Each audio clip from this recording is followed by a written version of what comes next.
Good afternoon and welcome to WEFM's Midday News, brought to you with the kind compliments of Court St. Vincent Limited. Make this season merry with Quartz Ready Cash. Get all you need with a cash loan of up to $20,000 and pay nothing for 90 days. That's right, you pay nothing until 2024. Plus, you can enter to win up to $20,000 in the Ready Cash Mega Money Roadshow. All you need is your ID, proof of address, payslip, job letter, and 2 references. Apply online at shopquartz.com or visit your nearest Quartz or Ready Cash store and make the season merry with Quartz Ready Cash. We are ready when you are. Conditions apply. Welcome back to WEFM's Midday News, brought to you with the kind compliments of Court St. Vincent Limited.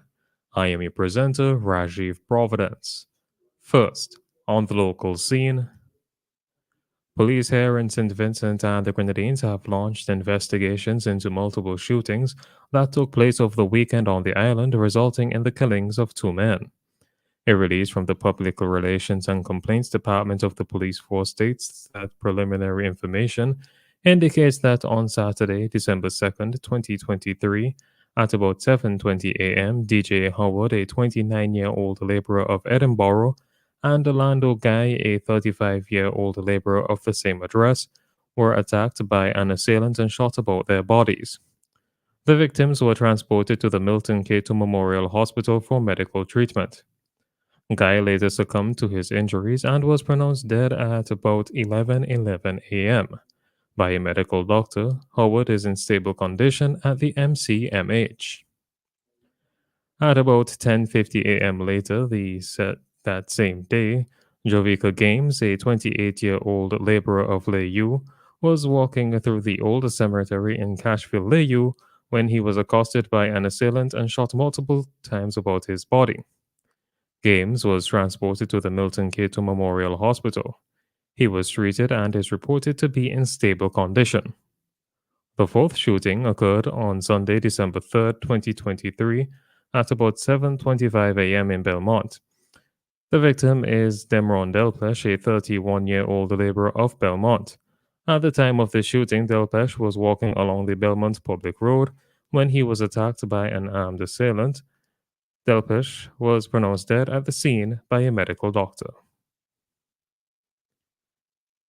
The Forestry Services of the Ministry of Agriculture is better equipped to perform its functions as custodian and protector of this country's watersheds and forest resources.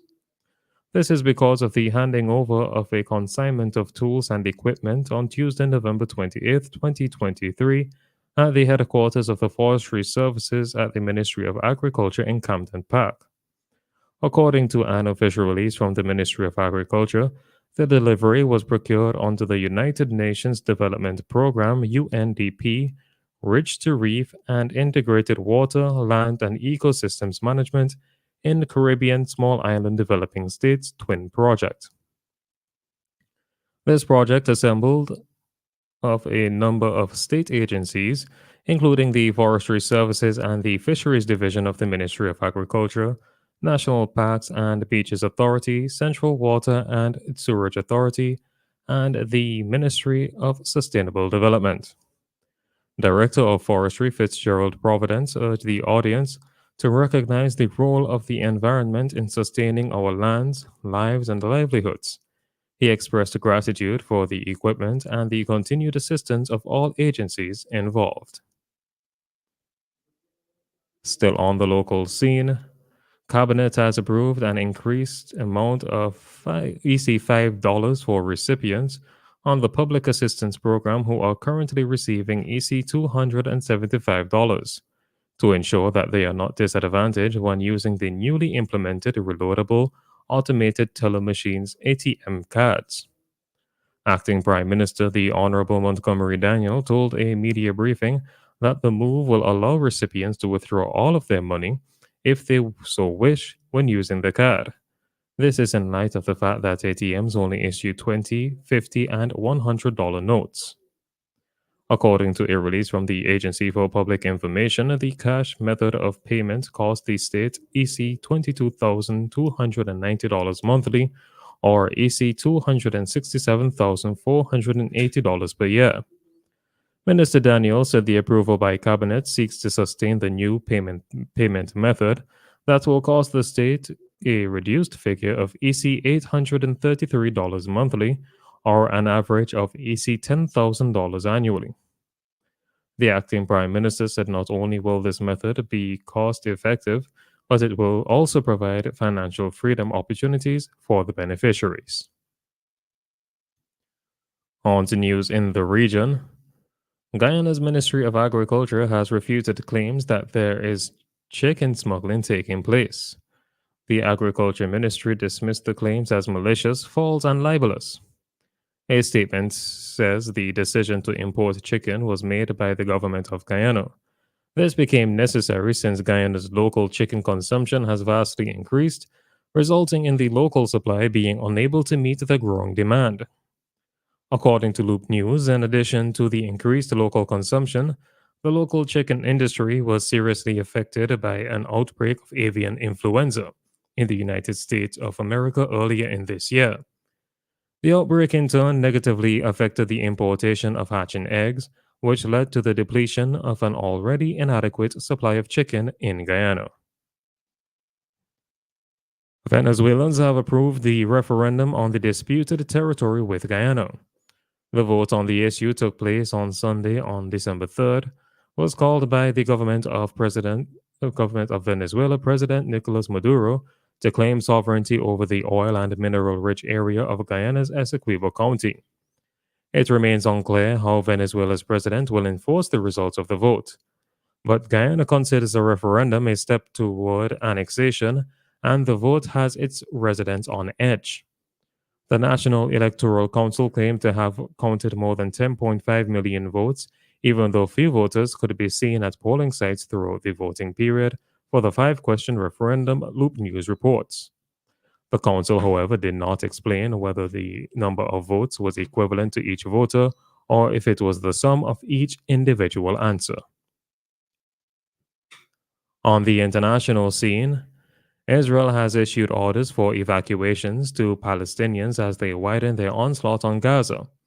The Israeli military issued the order via social media site X, saying that it was defining safe areas for civilians in an effort to minimize harm to them. However, according to Al Jazeera, hundreds more Palestinians have been killed since the onslaught resumed on Friday, and it is unclear where civilians might seek safety. Journalists on the ground working with the news channel said that it is difficult to heed the orders in real time, with nowhere safe remaining in the enclave. According to the BBC, as Israel's army pushes ahead, there have been growing calls, notably from its main ally, the US, to do more to protect civilians. Hundreds of thousands of people have sought shelter in Khan Yunis after fleeing fighting in the north, the focus of the initial phase of Israel's operations. Finally, in sports, Shai Hope's sublime century led West Indies to a stunning 4-wicket win over England in the first one-day international in Antigua. Hope smashed 109 not out from just 83 balls as the hosts chased down 326 to win with 7 balls to spare, needing an unlikely 106 from the last 10 overs with 5 wickets left. Captain Hope was supported by Romaria Shepherd's 48 from 28 balls. Hope then finished the chase in style with 3 sixes in the 49th over. England were firm favourites at the halfway stage on a tricky pitch that was offering uneven bounce and turn for the spinners. This has been WEFM's Midday News. I have been your presenter, Rajiv Providence. Join us again at 3 o'clock for WEFM's 3 p.m. news. WEFM's Midday News is brought to you with the kind compliments of Quartz St. Vincent Limited.